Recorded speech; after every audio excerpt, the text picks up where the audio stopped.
하나님의 인도하심이라는 제목으로 하나님 말씀 함께 나누도록 하겠습니다. 이 창세기 30장의 가장 마지막은 야곱이 하나님의 은혜로 큰 부를 소유하게 된 것으로 끝이 납니다. 창세기 30장 43절 보시면 이에 그 사람 야곱이 매우 번창하여 양떼와 노비와 낙타와 나귀가 많았더라 이렇게 되어 있습니다. 야곱이 이렇게 큰 부를 소유할 수 있었던 것은 전적인 하나님의 은혜 때문이었습니다. 야곱이 복을 받은 것은 야곱이 훌륭하고 거룩하고 뛰어난 사람이었기 때문이 아니라 하나님께서 은혜로 야곱을 선택해 주셨기 때문입니다. 거의 4,000년 전에 이 야곱을 선택하시고 복을 주셨던 그 하나님께서 지금 이 자리에 앉아있는 우리를 선택하시고 예수 그리스도 안에서 우리에게도 야곱에게 주셨던 그 엄청난 복을 부어주고 계십니다. 이 풍성한 복의 비밀을 깨달았던 사도 바울은 에베소 교인들에게 에베소 교인들을 위해서 에베소 교인들도 그리스도 안에서 그들이 받은 복을 깨달을 수 있으면 좋겠다는 마음으로 간절히 기도를 드립니다. 그게 이제 에베소서 1장 17절에 나옵니다. 사도 바울의 기도입니다. 우리 주 예수 그리스도의 하나님 영광의 아버지께서 지혜와 계시의 영을 너희에게 주사 하나님을 알게 하시고 너희 마음의 눈을 밝히사 그의 부르심의 소망이 무엇이며 성도 안에서 그 기업의 영광의 풍성함이 무엇이며 그의 힘의 위력으로 역사함을 따라 믿는 우리에게 베푸신 능력의 지극히 크심이 어떠한 것을 너희로 알게 하시기를 구하노라. 예수님이 우리의 구원자가 되심을 믿음으로 구원을 받은 성도들은 모두 오늘 말씀에 나오는 야곱처럼 하나님의 특별한 선택을 다 받은 사람들입니다. 성경은 우리가 예수님을 구주로 믿는 것이 하나님께서 우리를 선택하셨기 때문이라고 분명히 가르칩니다. 그런데 이때 우리가 이런 생각이 들 수가 있습니다. 야, 내가 하나님께 선택을 받았는데 내 삶이 왜 이렇게 곤고하고 힘이 드는 거지?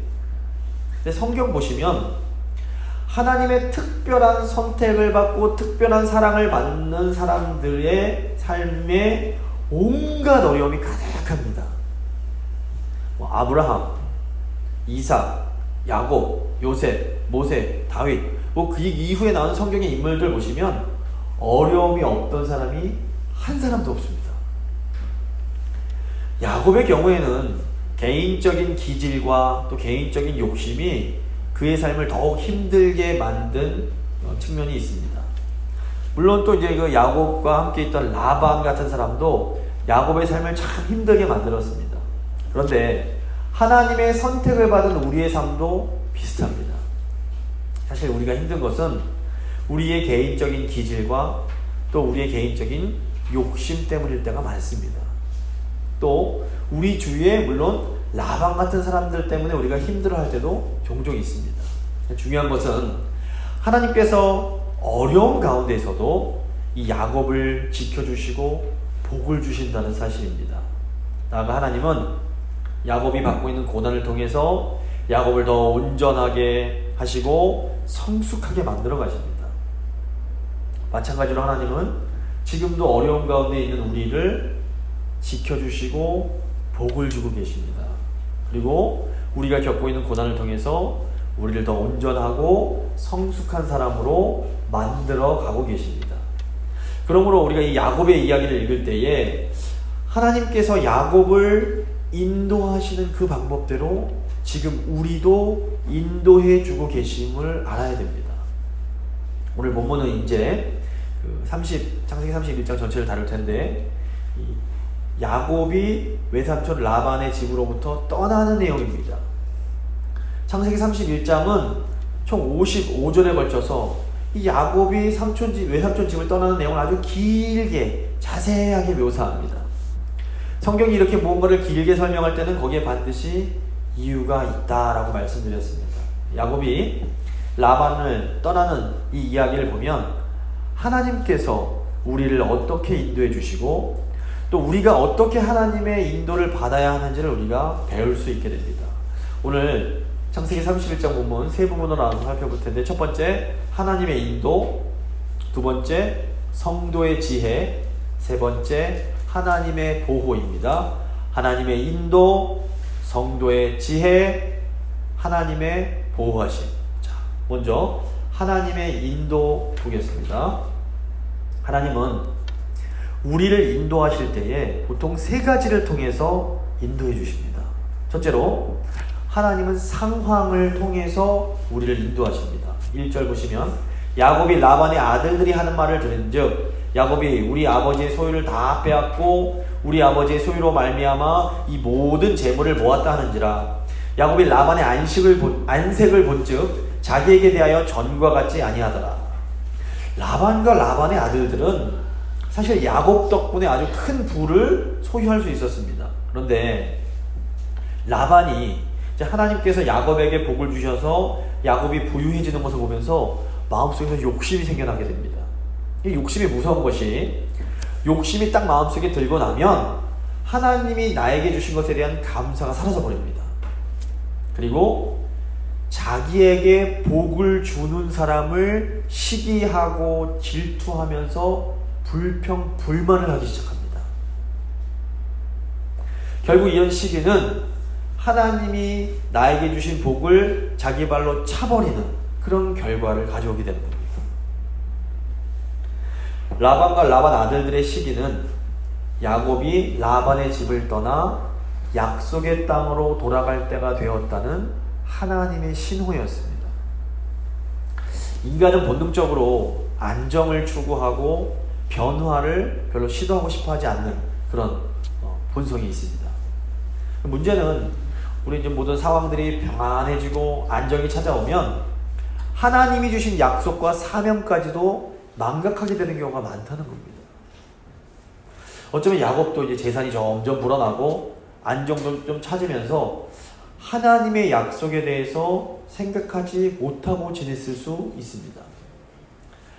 하나님의 사람들이 하나님이 주신 약속과 사명을 망각할 때에 하나님께서는 우리가 처해 있는 상황을 바꾸심으로 우리가 이루어가야 할 약속과 사명을 다시 생각나게 도와주십니다.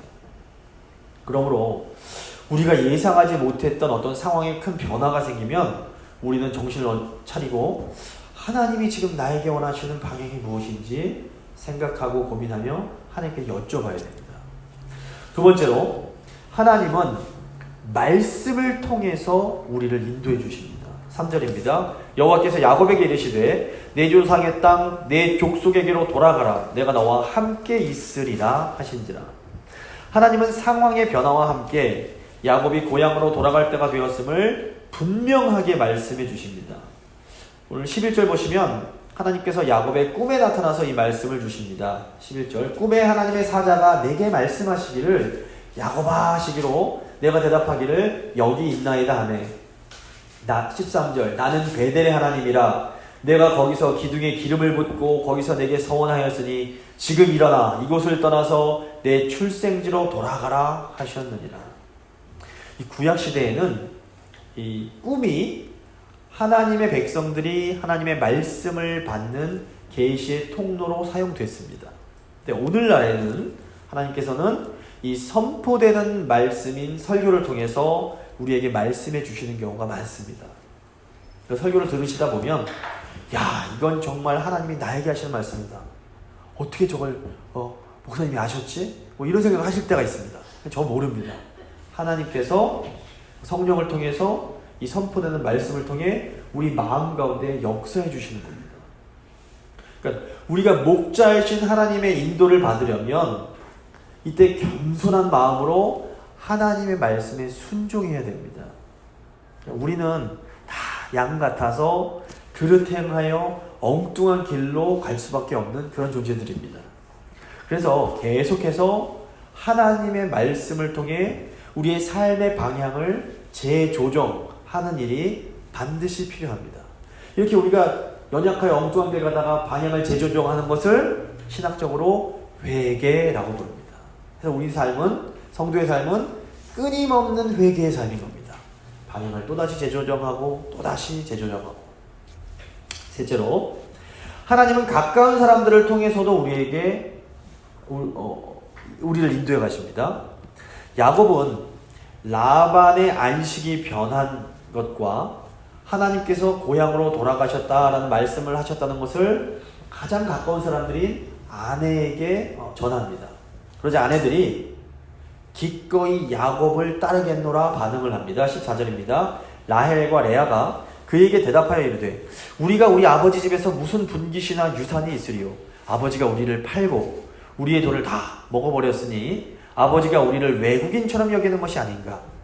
하나님이 우리 아버지에게서 취하여 가신 재물은 우리와 우리 자식의 것이니 이제 하나님이 당신에게 이르신 일을 다 준행하라. 야곱이 아무리 라반을 떠나고 싶다고 해도 두 명의 아내가 동의해 주지 않으면 혼자서 떠날 수는 없었습니다. 그러므로 두 명의 아내가 지금 야곱의 말에 전적으로 동의하는 것은 하나님께서 야곱에게 주신 말씀을 더욱 확신할 수 있도록 해 주었을 겁니다. 출애굽기 보시면 모세도 제가 방금 전에 말씀드린 이 세 가지 차원을 통해서 하나님의 인도를 받는 것을 볼 수 있습니다. 모세가 애굽에서 도망쳐 나와서 미디안 광야에 머무른 지 40년이 지났을 때입니다. 이때 하나님께서는 먼저 모세에게 나타나사 애굽으로 돌아가라 라고 말씀을 주십니다. 또 이때 하나님께서는 모세에게 모세 너의 목숨을 노리던 애굽 사람들이 다 죽었다라고 하시면서 상황이 변화되었음을 또 알려주십니다. 그리고 이때 모세가 장인 이드로에게 제가 애굽으로 좀 가야겠습니다 라고 말씀을 드리니까 장인 이드로가 역시 모세에게 평안을 빌어주면서 가라 그럽니다. 이처럼 하나님께서 우리를 인도하실 때 말씀, 상황, 가까운 사람들을 통해서 우리를 인도해 주십니다. 우리가 세상을 살아가다 보면 이렇게 하나님의 분명한 인도가 필요한 순간들이 찾아옵니다. 여기서 제일 중요한 게 뭐냐면 하나님의 말씀입니다. 따라서 우리는 무엇보다 먼저 하나님의 말씀에 귀를 기울여야 됩니다. 그리고 하나님께 받은 말씀을 상황을 통해 그리고 가까운 사람들의 반응을 통해서 신중하게 점검해 볼 필요가 있습니다. 두 번째, 성도의 지혜입니다. 우리가 하나님 말씀에 순종함으로 하나님의 인도를 받을 때에 지혜가 필요합니다. 고향으로 돌아가라는 이 하나님 말씀에 야곱이 순종을 합니다. 그런데 야곱이 순종할 때에 자신의 모든 상황을 고려해서 매우 지혜롭게 순종을 합니다. 4절 보시면 야곱이 사람을 보내어 라헬과 레아를 자기 양떼가 있는 들로 불러다가 이렇게 말합니다. 야곱이 하나님께 받은 말씀을 아내들에게 알려주기 위해서 두 아내를 들판으로 불러냅니다. 왜 야곱이 자기가 가지 않고 아내들을 양떼들이 있는 들판으로 불러냈을까요? 그것은 하나님께서 야곱에게 주신 그 복을 아내들이 두 눈으로 보고 확인할 수 있게 해주기 위해서였습니다. 5절 보시면 그들에게 이르되 내가 그대들의 아버지의 안색을 본즉 내게 대하여 전과 같지 아니하도다. 그러할지라도 내 아버지의 하나님은 나와 함께 계셨느니라. 그대들도 알거니와 내가 힘을 다하여 그대들의 아버지를 섬겼거늘 그대들의 아버지가 나를 속여 품삯을 10번이나 변경하였느니라. 그러나 하나님이 그를 막으사 나를 해치지 못하게 하셨으며. 야곱은 그 아내들이 하나님이 자신에게 주신 그 복을 두 눈으로 보고 있는 상황 속에서 당신 아버지 라반의 안색이 변했어요 라고 말을 합니다. 그리고 라반이 욕심부리면서 말을 10번이나 바꿀 때마다 하나님께서 어떻게 야곱을 도와주셨는지를 8절부터 12절까지 아주 자세하게 설명을 해줍니다. 이 모든 설명을 다 마친 후에야 야곱이 실은 하나님께서 나에게 고향으로 돌아가라고 말씀하셨다라는 이 말을 전해줍니다. 13절입니다. 나는 베델의 하나님이라. 내가 거기서 기둥에 기름을 붓고 거기서 내게 서원하였으니 지금 일어나 이곳을 떠나서 내 출생지로 돌아가라 하셨느니라. 야곱은 한 가정의 가장이었습니다. 그렇기 때문에 얼마든지 아내에게 여보, 하나님이 나에게 떠나라고 말씀하셨어요. 우리 순종해야 됩니다. 어서 약속의 땅으로 떠납시다. 이렇게 말할 수 있었습니다. 하지만 야곱이 이렇게 아무 설득도 하지 않고 아내들의 의향도 묻지 않고 묻고 따지지 말고 무조건 나를 따르라 이렇게 말을 했다면 어쩌면 야곱의 계획이 성공하지 못했을 수도 있습니다. 야곱은 아내들에게 무조건적인 순종을 강요하지 않고 아내들 스스로 하나님께 순종하여 돌아가야 하는 이유를 깨달을 수 있도록 자세히 설명해 주면서 아내들이 스스로 믿음의 결단을 할 수 있도록 도와줍니다. 그러자 아내들도 기꺼이 남편 야곱을 따르겠노라 반응을 하게 됩니다. 근데 보시면 야곱의 아내인 라헬은 그렇게 신앙이 좋은 여인은 아니었습니다. 19절 보시면 야곱이 이제 그 라반을 떠날 때에 라헬이 어떻게 합니까? 아버지의 드라빔을 훔칩니다. 드라빔은 가정을 지켜주는 일종의 수호신이었습니다. 우상입니다. 이것을 라헬이 여호와 하나님을 온전히 신뢰하지 못해서 마음이 불안했음을 의미합니다. 먼 길을 떠나야 되는데 걱정이 되는 겁니다. 그러니까 일종의 보험 삼아 아버지가 아끼는 수호신을 몰래 훔쳤던 겁니다. 이런 라헬에게 하나님이 말씀하셨어, 무조건 나를 따라요 라고 순종을 강요했다면 라헬이 편한 마음으로 야곱을 따라가지 못했을 겁니다. 이 야곱이 지혜롭습니다. 근데 이 지혜는 라헬을 향한 사랑과 배려에서 비롯됩니다. 야곱이 하나님께 순종하긴 해야 됩니다. 그런데 사랑하는 사람도 말씀에 같이 순종을 해야 됩니다. 그런데 그 사람은 말씀에 순종할 만한 믿음이 아직은 없는 겁니다. 이런 상황에서 믿음의 사람 야곱은 어떻게 사랑하는 사람을 설득할 수 있을지를 계속해서 고민하고 또 고민했을 겁니다. 믿음의 지혜는 바로 이렇게 하나님에 대한 충성, 하나님에 대한 사랑과 또 옆에 있는 그 이웃에 대한 사랑, 우리가 사랑하는 사람에 대한 사랑에서 이 갈등하고 고민하는 가운데 생겨나는 겁니다. 이런 의미에서 지혜는 단순히 머리의 문제가 아니라 따뜻한 가슴의 문제일 때가 많습니다. 우리가 옆에 있는 사람들에게 가족이든 교인이든 그러니까 당신은 왜 그렇게 믿음이 없어요? 당신은 왜 순종을 못해요? 이렇게 다그치면 기쁜 마음으로 순종할 수가 없습니다. 믿음이 연약한 라헬을 사랑하며 배려하는 야곱의 모습은 믿음이 연약한 우리를 사랑하고 배려하시는 예수님의 모습의 그림자입니다. 예수님께서 먼저 믿음 없는 우리를 사랑하셔서 기다려주시고 설득해주시고 지금 이 자리까지 오게 하셨습니다. 예수님을 닮는다라는 것은 바로 이렇게 믿음이 약한 자들을 향해서 사랑과 배려를 행하는 것입니다. 그런데 보시면 야곱이 모든 사람을 다 설득한 건 아닙니다. 야곱은 외삼촌 라반에게는 아무 말도 하지 않고 몰래 떠나갑니다. 20절 야곱은 그 거취를 아람 사람 라반에게 말하지 아니하고 가만히 떠났더라. 라반은 완전히 욕심에 사로잡힌 사람이었습니다. 라반이 지금 드라빔을 소유하고 있다는 것은 라반이 우상 숭배자였음을 의미합니다. 라반의 가문은 아브라함과 같은 가문이기 때문에 여호와 하나님을 알고 있었습니다. 30장 27절에서 라반은 야곱을 향해서 여호와 하나님께서 너를 통해 나에게 복을 주셨다 이런 말을 합니다. 라반이 하나님을 아는 겁니다. 하지만 라반이 정말로 숭배하는 것은 우상이지 여호와 하나님이 아니었습니다.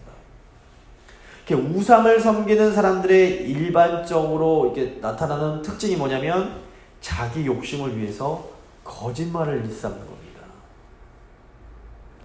라반은 자기 욕심을 위해서 계속해서 거짓말을 하면서 야곱을 속입니다. 라반이 이렇게 계속 거짓말을 한 것은 자기의 욕심을 채우기 위해서였습니다. 교회도 라반처럼 하나님을 입으로는 하나님 믿는다고 하지만 실제로는 우상을 섬기는 사람들이 있습니다. 이런 사람들도 겉보기에는 하나님을 열심히 섬기고 교회 열심히 다니는 것처럼 보입니다. 하지만 이런 사람들이 교회 다니는 목적은 하나님을 위해서가 아니라 자기 욕심을 채우기 위해서입니다. 그래서 이런 사람들은 예수님 말씀보다도 내 욕심, 내 만족, 내 기쁨이 더 중요합니다. 그래서 이런 사람들은 자기 욕심을 채우려고 수단과 방법을 가리지 않습니다. 심지어 거짓말까지 하고 남을 속여가면서까지라도 자기 뜻을 관철하려고 하는 겁니다. 우리가 이런 사람들을 아주 선한 마음으로 가지고 설득을 하려고 하다 보면 그런 사람들이 어떻게 하는지 아십니까? 그 선의 마저도 이용해서 자기 욕심을 이루려고 합니다. 야곱이 조용히 라반을 떠난 것은 라반이 도저히 설득에 불가능한 우상 숭배자였음을 알았기 때문입니다.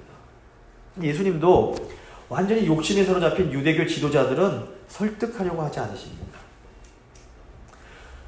물론 하나님께서는 라반도 사랑하십니다. 그래서 결국 라반에게 직접 나타나 주십니다. 하지만 우리가 하나님께서 우리에게 말씀으로 인도해 주실 때에 순종함에 있어서 굉장히 지혜롭게 분별할 필요가 있습니다. 라헬처럼 사랑하며 평생을 함께 해야 할 사람들은 사랑하고 배려하고 인내하면서 지혜롭게 설득해 가야 합니다. 하지만 라반처럼 탐심이라는 우상에 완전히 사로잡힌 사람들은 우리가 어떤 인간적인 방법으로 설득하려고 하기보다는 조용히 멀어지는 것이 필요할 때가 또 때로는 있습니다. 세 번째, 하나님의 보호하심입니다. 하나님께서 우리를 인도해주고 계신다고 해서 우리에게 아무런 어려움이 없는 것은 아닙니다. 선한 목자, 시편 23편 보시면 선한 목자라도 양떼를 푸른 초장으로 인도하기 위해서 때로는 사망의 음침한 골짜기를 양떼가 통과하게 할 때가 있습니다. 하지만 선한 목자는 언제나 그 지팡이와 막대기로 그 맹수로부터 자기 양떼를 보호해 줍니다. 그러니까 우리가 선한 목자이신 하나님 말씀에 순종하며 따라갈 때에 하나님은 우리를 보호해 주십니다. 21절입니다. 그가 그의 모든 소유를 이끌고 강을 건너 길르앗 산을 향하여 도망한 지 3일 만에 야곱이 도망한 것이 라반에게 들린지라 라반이 그의 형제를 거느리고 7일 길을 쫓아가 길르앗 산에서 그에게 이르렀더니 라반은 야곱이 자기를 떠난 것을 자기 재산을 훔쳐서 도망간 것이라고 받아들였습니다. 결국 라반이 형제들을 데리고 7일 동안 야곱을 열심히 뒤쫓아갑니다. 라반이 야곱을 거의 다 따라잡았을 때 하나님께서 직접 라반에게 나타나십니다. 24절입니다. 밤에 하나님이 아람 사람 라반에게 현몽하여 이르시되 너는 삼가 야곱에게 선악간에 말하지 말라 하셨더라. 하나님은 이 라반을 향해서 야곱을 비난하거나 책망하지 말 것을 경고하십니다. 그런데 이 하나님의 경고를 듣고도 라반이 야곱을 만나서 어떻게 합니까? 26절 보시면 라반이 야곱에게 이르되 네가 나를 속이고 내 딸들을 칼에 사로잡힌 자같이 끌고 갔으니 어찌 이같이 하였느냐. 그러니까 라반이 야곱이 자기 딸들을 포로처럼 끌고 왔다라고 책망을 합니다. 하나님 말씀 별 관심 없습니다. 하지만 라반의 딸들은 사실상 자기들이 원해서 남편 야곱을 따라온 겁니다.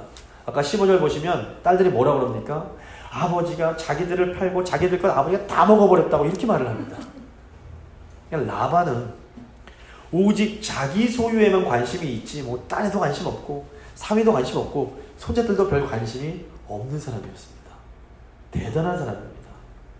27절 보시면 내가 즐거움과 노래와 북과 수금으로 너를 보내겠거늘 어찌하여 내가 나를 속이고 가만히 도망하고 내게 알리지 아니하였으며 내가 내 손자들과 딸들에게 입맞추지 못하게 하였으니 내 행위가 참으로 어리석도다. 라반이 야곱 네가 나에게 말했으면 내가 그냥 북치고 장구치고 기쁘게 보내줬을 텐데 왜 몰래 도망쳤느냐고 이렇게 따집니다. 하지만 우리가 아는 것처럼 라반은 결코 그럴 사람이 아니었습니다. 29절 보시면 너를 해할 만한 능력이 내 손에 있으나 너희 아버지의 하나님이 어젯밤에 내게 말씀하시기를 너는 삼가 야곱에게 선악간에 말하지 말라 하셨느니라. 라반이 지금 뭐라고 그럽니까? 야, 내가 마음만 먹으면 너 충분히 해야 할 수 있어. 이 협박하는 겁니다. 이런 라반의 태도를 볼 때에 하나님께서 직접 라반에게 나타나서 말씀하지 않으셨다면 라반은 야곱이 정당하게 얻은 소유들을 얼마든지 힘으로 뺏어갈 수 있는 사람이었던 겁니다. 30절 이제 내가 내 아버지 집을 사모하여 돌아가려는 것은 옳거니와 어찌 내 신을 도둑질하였느냐. 여기서 신은 하나님이라는 뜻입니다. 여기 지금 라반의 믿음의 정체가 드러납니다. 라반은 여호와 하나님을 알기는 했지만 라반이 정말로 섬기는 것은 자기의 수호신 드라빔이었습니다. 라반이 지금 7일 동안이나 길을 쓰고 야곱을 추적한 이유는 바로 자기가 섬기는 신 드라빔 때문이었던 겁니다. 예수님을 압니다. 또 예수님을 믿는다라고 고백합니다. 하지만 그 마음속에 정말로 간절히 원하는 것이 돈을 많이 버는 사람이 있습니다. 이 사람에게는 그 돈이 바로 드라빔 같은 겁니다. 예수님을 알고 믿고 교회 생활도 열심히 하지만 그 마음속에 가장 원하는 것이 자식이 잘 되는 겁니다. 이 사람에게는 드라빔이 자식인 겁니다. 돈 버는 일 좋은 일입니다. 자식 사랑하며 키우는 것 좋은 일입니다. 하지만 그 어떤 좋은 것이라도 예수님보다 더 소중하다면 그것이 바로 우리의 드라빔, 우상이 되는 겁니다. 근데 이렇게 드라빔에 집착하던 라반이 어떻게 됩니까? 욕심 때문에 야곱을 10번이나 속였던 라반은 결국 자기 딸 라헬에게 속아서 자기가 그토록 소중하게 여기던 우상 드라빔을 빼앗겨버리게 됩니다. 내가 아무리 꽉 쥐고 있고 싶어 해도 하나님께서 가져가시면 그냥 뺏기는 겁니다. 우상이 이토록 허무한 겁니다. 드라빔을 빼앗긴 라반은 사위 야곱으로부터 이제 따끔한 책망까지 듣게 됩니다. 42절 보시면 우리 아버지의 하나님 아브라함의 하나님 곧 이삭이 경배하는 이가 나와 함께 계시지 아니하셨더라면 외삼촌께서 이제 나를 빈손으로 돌려보내셨으리다마는 하나님이 내 고난과 내 손의 수고를 보시고 어젯밤에 외삼촌을 책망하셨나이다. 외삼촌 그렇게 사시면 안 됩니다. 책망하는 겁니다. 하나님께서 결국 이 불쌍한 라반에게도 은혜를 베푸셔서 야곱과 언약을 맺게 하십니다. 43절입니다. 라반이 야곱에게 대답하여 이르되 딸들은 내 딸이요 자식들은 내 자식이요 양떼는 내 양떼요 내가 보는 것은 다 내 것이라 내가 오늘 내 딸들과 그들이 낳은 자식들에게 무엇을 하겠느냐. 이제 오라 나와 내가 언약을 맺고 그것으로 너와 나 사이에 증거를 삼을 것이니라. 욕심쟁이 라반은 끝까지 자기가 섬기는 우상을 포기하고 싶어하지 않았습니다. 하지만 하나님께서 라반에게 우상을 빼앗아 가시고 야곱의 입을 통해서 잘못을 지적해 주십니다. 그리고 결국에는 야곱과 언약을 맺게 해주십니다. 사실 라반의 입장에서는 억울하고 분통했겠지만 하나님 보실 때 이게 은혜였습니다. 라반이 야곱과 맺은 언약은 두 이중적인 의미가 있습니다. 우선 이 언약은 이제 야곱이 라반의 위협으로부터 안전해졌음을 의미합니다. 동시에 이 언약은 라반에게도 큰 도움이 됩니다.